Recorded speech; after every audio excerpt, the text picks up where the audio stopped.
की अध्यक्षता में जो बैठक हुई उसमें सबसे पहले माननीय मुख्यमंत्री जी को कैबिनेट के सभी सदस्यों ने बधाई दी, धन्यवाद दिया कि जिस तरीके से जीआईएस हुई है और एक माननीय प्रधानमंत्री जी और गृह मंत्री जी के आशीर्वाद से जो एक बड़ा इन्वेस्टमेंट का कमिटमेंट हुआ है, लगभग 30,70,000 करोड़, और उसमें माननीय मुख्यमंत्री जी ने पूरे प्रदेश में रोड शो किए, विदेश में जाकर जर्मनी में, इंग्लैंड में, और वहाँ के प्रतिनिधि भी आए। तो ये जो सरकार की जो मेहनत है उसका परिणाम है कि जीआईएस में बहुत बड़ा इन्वेस्टमेंट आया है।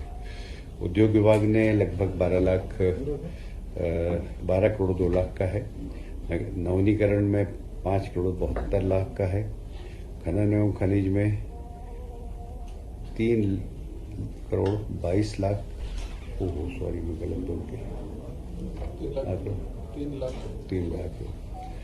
उद्योग विभाग के हैं 12.2 करोड़ का, नवीनीकरण में 5.72 लाख करोड़, खनन और खनिज विभाग में 3.22 लाख करोड़, शहरी विकास में 1.97 लाख करोड़ और ऊर्जा विभाग में 1.74 लाख करोड़।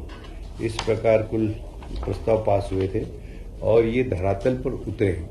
इसके लिए माननीय मुख्यमंत्री जी निर्देश दिए हैं कि सारे प्रमुख सचिव हर सप्ताह में अपने अपने विभाग की समीक्षा करें और माननीय मुख्य सचिव 7 दिन में और माननीय मुख्यमंत्री जी मुख्य सचिव 1 दिन में महीने भर में और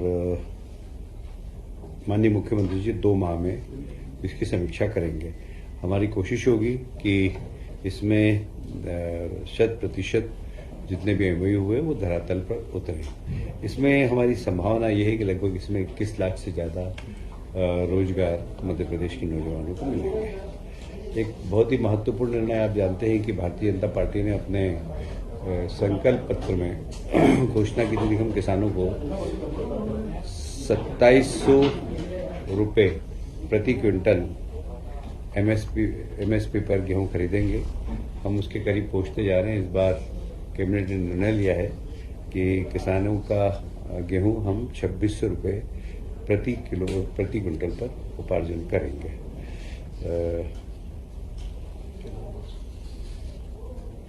उपार्जन कार्य 15 मार्च से प्रारंभ हो जाएगा। उसी प्रकार धान उपार्जन, हमारे यहाँ धान 3-4 जिलों में बहुत अच्छी होती है, तो उनको भी 4,000 प्रति माह प्रोत्साहन राशि प्रति हेक्टेयर दी जाएगी। एक 16वें वित्त आयोग के प्रतिनिधि प्रदेश में आ रहे हैं। आज ही 1-2 प्रतिनिधि आ गए हैं। 6 मार्च को 10 बजे कुशाभाऊ ठाकरे कन्वेंशन सेंटर में 16वें वित्त आयोग के साथ सरकार का प्रस्तुतिकरण भी होगा। उसमें माननीय सभी मंत्रीगण उपस्थित रहेंगे। कल यानी कि 5 मार्च को वित्त आयोग के प्रतिनिधि माननीय मुख्यमंत्री जी के निवास पर डिनर करेंगे। एक बहुत महत्वपूर्ण कार्यक्रम और माननीय मुख्यमंत्री जी का बहुत ही प्रिय कार्यक्रम है जय गंगा जल संवर्धन अभियान। पिछले वर्ष भी इसमें काफ़ी सफलता मिली थी। इस बार भी 30 मार्च से 30 जून तक आयोजित होगा। संपूर्ण प्रदेश में जितनी भी हमारी वाटर बॉडीज़ है, जल संरचना है, उनका संवर्धन करना और पानी को में जितनी भी वाटर बॉडीज़ है उनको संभालना इसका मुख्य उद्देश्य है। और इसी के साथ साथ वाटर रिचार्जिंग के लिए भी हम लोगों को प्रोत्साहित करेंगे। अभियान कब से? 30 मार्च से 30 जून। 30 मार्च से 30 जून ये अभियान चलेगा। विक्रम उत्सव अभी प्रारंभ हो गया है उज्जैन में। 26 फरवरी से 30 मार्च का आयोजन होगा। इसमें 30 मार्च को गुड़ी पड़वा भी है और गुड़ी पड़वा आप जानते हैं कि भारतीय कैलेंडर का प्रथम दिन है और मध्य प्रदेश की सरकार उसे मनाती है। और जनता से भी आग्रह है कि इस गुड़ी पड़वा के पर्व को धूमधाम से मनाएं, जिससे हमारे आने वाली पीढ़ी को ये पता हो कि भारतीय कैलेंडर वर्ष गुड़ी पड़वा से प्रारंभ होता है।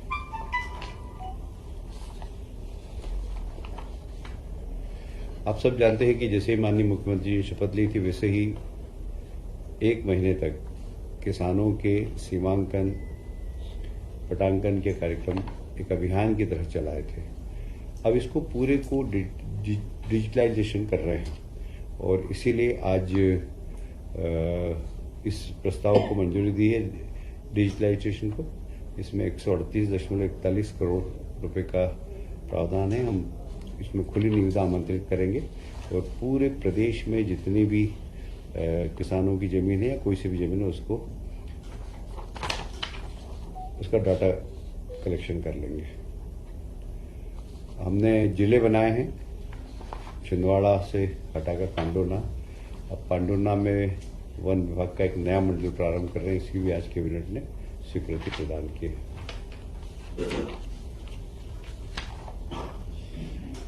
आप सभी जानते हैं कि माननीय प्रधानमंत्री जी हमेशा एक बात कहते हैं कि बच्चे उनका जो बच्चा होता है आंगनवाड़ी का, उसकी जो बचपन के दिन होते हैं 1000 और वो आंगनवाड़ी में पढ़ता है। वहाँ पर ही अगर उसको संस्कार दे दिए जाए, अच्छी खिलाई पिलाई कर दी जाए, तो वह एक अपने जीवन में अच्छा बनता है। तो आज एक निर्णय लिया गया है कि आंगनवाड़ी की जितने भी कार्यकर्ता हैं उन कार्यकर्ताओं को प्रशिक्षण देने का, और उस प्रशिक्षण के माध्यम से वे बच्चे जो छोटे हैं उन्हें सामान्य ज्ञान देना, शिक्षा के प्रति उनकी रुचि पैदा करना। तो इन सब के लिए आंगनवाड़ी कार्यकर्ताओं को एक प्रशिक्षण देकर उनका एक दृष्टिकोण बनाएंगे कि इन बच्चों का किस प्रकार विकास करना चाहिए।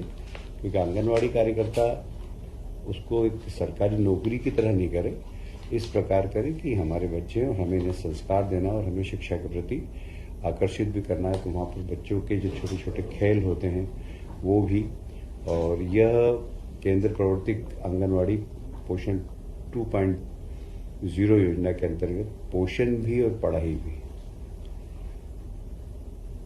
इसके अंतर्गत इस कार्यक्रम को लिया गया है। इसमें परियोजना विकास अधिकारी और T3 जो कार्यकर्ता है उन सबको मास्टर टीचर बनाना, ये इसका उद्देश्य हो गया जी। टीएनसीपी का एक एक्ट था, क्या वो विधानसभा